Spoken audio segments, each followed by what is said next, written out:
ang pag-ibig, napakasarap nitong damahin, pero sa bandang huli ay iiyak ka din. May saya sa bawat puso na nararamdaman, pero masasaktan ka din, yun ang kabaliktaran. Bakit nga ba nangyayari ang lahat ng to? Kung sino pa yung gusto mo, siya namang ayaw sa'yo. Napakahirap magtanong, lalo kung walang sagot. Kaya wag kang magmamahal kung ang puso mo'y takot na masaktan at tumulo ang luha sa mata. Parang pawis lang yan tumutulo pag pagod ka na. Kagaya ko na bata daw, pero bakit ganon? Requirements ba sa pag-ibig ang tamang taon? Dapat ba kong umiti kasi magkaibigan tayo? O dapat na malungkot kasi hanggang doon na lang tayo? Di lahat ng lalaki ay puro manloloko, seryoso ang katulad ko, kaya ingatan mo ko. Ang daling matulog, ang hirap bumangon. Ang daling mahulog, ang hirap mag-move on. Matuto kang sumuko kapag nasasaktan ka na ng sobra. Minsan kasi niloloko ka na, kinikilig ka pa. Kung nagalit man ako ng walang dahilan, pasensya na. Nasaktan kasi ako ng wala kang alam.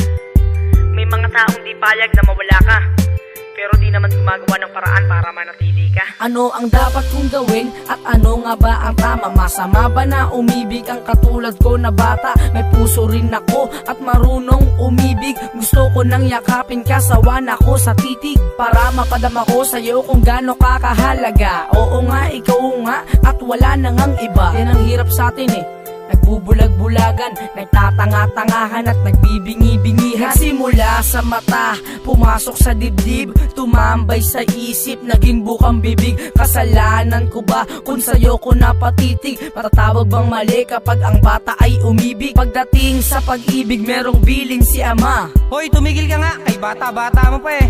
Pero pag sa gawaing bahay, tila siya'y nag-iiba. JJ, gumilos ka nga, ang tanda-tanda mo na. Mahirap magalit nang walang dahilan. Mahirap umintindi nang di mo maintindihan. Mahirap masaktan nang wala kang karapatan. Pero diba mas mahirap mawalan ng minamahal dahil sa mababaw na dahilan?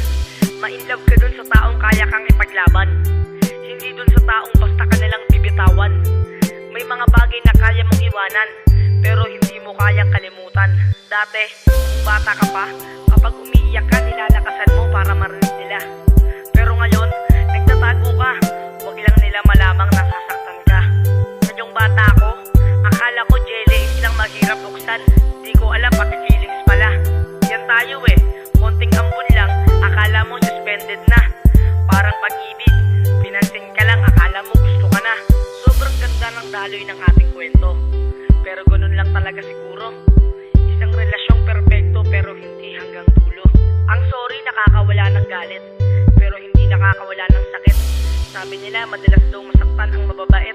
Tanong ko lang, gaano ba ako kabait para saktan ng paulit-ulit? Kaya ngayon, sanay na akong masaktan. O paano, paalam na hanggang sa susunod nating hugutan. Isang closure po yan. Or Jay, yung willing to wait ka makamit yung matamis niyang o at pagmamahal niya, kung closure nga hindi niya maibigay, pag-ibig niya pa kaya?